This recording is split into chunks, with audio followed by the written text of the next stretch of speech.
جب تک آپ اور میں اپنے طور طریقے نہیں بدلیں گے، جب تک ووٹ واشنگٹن سے ہوگا، پاکستان سے نہیں۔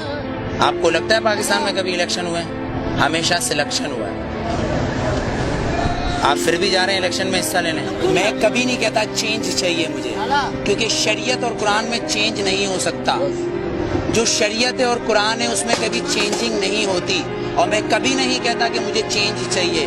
مجھے وہ چاہیے جو میرے آئین میں لکھا ہے، جسے یہ اسمبلی کے اندر بیٹھے ہوئے لوگ اسمبلی نو نو نو نو نو بالکل نہیں۔ اس آئین کو پڑھیں، کیونکہ آسما جہانگیر نے اس آئین کو اپنا بنایا ہوا ہے، صفدر عباسی نے اس آئین کو اپنا بنایا ہوا ہے، پر دستور پاکستان کا آرٹیکل نمبر 1 یہ کہتا ہے کہ یہ سلطنت خداداد پاکستان ہے، مطلب یہ اللہ کی زمین ہے۔ اگر میرا گھر ہے تو میرا قانون چلے گا۔ آپ نے مطالعہ پاکستان کی 9th کلاس کی کتاب پڑھی ہوگی جس کے اندر 14 نکات قائد اعظم کے ہیں، پر آپ آئین پاکستان پڑھنا بھول گئے جو منشور قرآن سے ہے۔ شاید نہیں پڑھا ہوگا آپ نے، اگر پڑھا ہوگا تو آسما جہانگیر آپ کو اس کے اندر سے کچھ اصل نکال کے دے دیں گی، آپ کہو گے وہ صحیح ہے۔ طاہر الپادری صاحب کچھ نکال کے دے دیں گے، آپ کہو گے وہ صحیح ہے، لیکن اصل میں صحیح جو ہے وہ ہے قرآن اور شریعت۔ اس میں چینج نہیں ہوتا، جو میں چینج کبھی نہیں مانگتا۔ ووٹ میں بتاؤں کیا ہے؟ ووٹ کیا ہے؟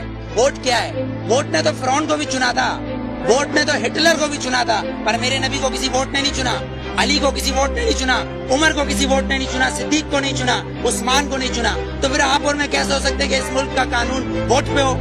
وہ بھی 5 اور 6 سے۔ میرے نبی نے یہ نہیں بولا کسی معصوم کو مت مارو، لیکن میرے نبی نے کہا اگر تمہارے کعبے پہ کوئی حملہ کرے تو اس کو جواب دو۔ اقصیٰ کے اندر نماز پڑھنا ہے مجھے، تمہارا قانون مجھے پڑھنے دے گا؟ میرا قبلہ اول ہے، یہودیوں نے اس میں گھوڑے باندھے ہوئے ہیں، تو پھر میں کیا کروں؟ اگر لال مسجد کے اندر مشرف حملہ کرے گا تو میں کیا کروں؟ میرے گھر کے اندر میری ماں کو آ کے کوئی اٹھا کے لے جائے، میں کیا کروں؟ میرا قانون اس کی اجازت دیتا ہے، میرا قانون اس کی اجازت دیتا ہے۔ آرٹیکل 63 اور 62 آرٹیکل 63 اور 62 اس بات کی اجازت دیتا ہے کہ چیف جسٹس کو بھی چیک کرو، چیف جسٹس کو بھی چیک کرو۔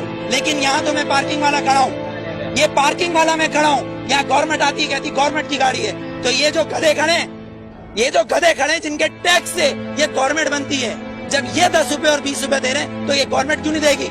یہاں تو یہ قانون ہے، 3 قانون، آرمی کا ایک، گورنمنٹ کا ایک، اور ایک مجھ جیسے اور ہم جیسے گدھوں کا الگ۔ کیونکہ ہم حبیب جالب کے بقول ہم 18 کروڑ گدھے ہیں، ہم 18 کروڑ گدھے ہیں۔ اگر صوفی محمد سواد کے یہ کہیں کہ میں دستور کو نہیں مانتا، آئین کو نہیں مانتا، تو وہ کافر، اس کو گرفتار کر لو، نظر بند کر دو، ٹھیک ہے، اس کو بند کر دو۔ اگر کوئی سیاستدان کہے کہ میں اس دستور کو نہیں مانتا تو وہ الیکشن کا حقدار۔ آپ کو کتنا لون معاف کیا، مجھے کتنا لون معاف کیا، پر ہمارے سیاستدانوں کو اربوں روپیہ معاف۔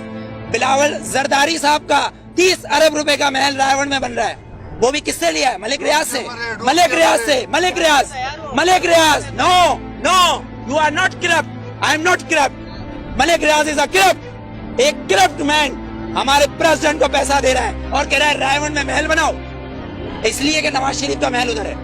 کیوں ٹھٹا میں بناؤ نا، لاڑکانہ میں بناؤ، ادھر غریب لوگ مر رہے ہیں۔ سیلاب آیا سندھ میں تو تم سوئٹزرلینڈ گھوم رہے تھے، ہاں؟ تم کس پاکستان کی بات کرتے ہو؟ پاکستان کا مطلب کیا ہے؟ پاکستان، فارسی میں استان کو کہتے ہیں شہر، اور پاک ہے پہلا کلمہ طیب مانے پاک، اور طیبہ کا مطلب مدینہ ثانی ہے۔ یہ سن لے یہ یہودی حکمران جن کی ڈورے صرف واشنگٹن اور نیو یارک سے چلتی ہے، لندن سے ہلتی ہے، کسی کی پشاور، کوئٹہ، پنڈی یا کراچی سے ڈورے نہیں ہلتی، ان کی امریکہ سے ڈورے ہلتی ہے۔ جس دن ان کی کعبے سے ڈورے ہلیں گی اس دن ووٹ دوں گا، ورنہ بائیکاٹ۔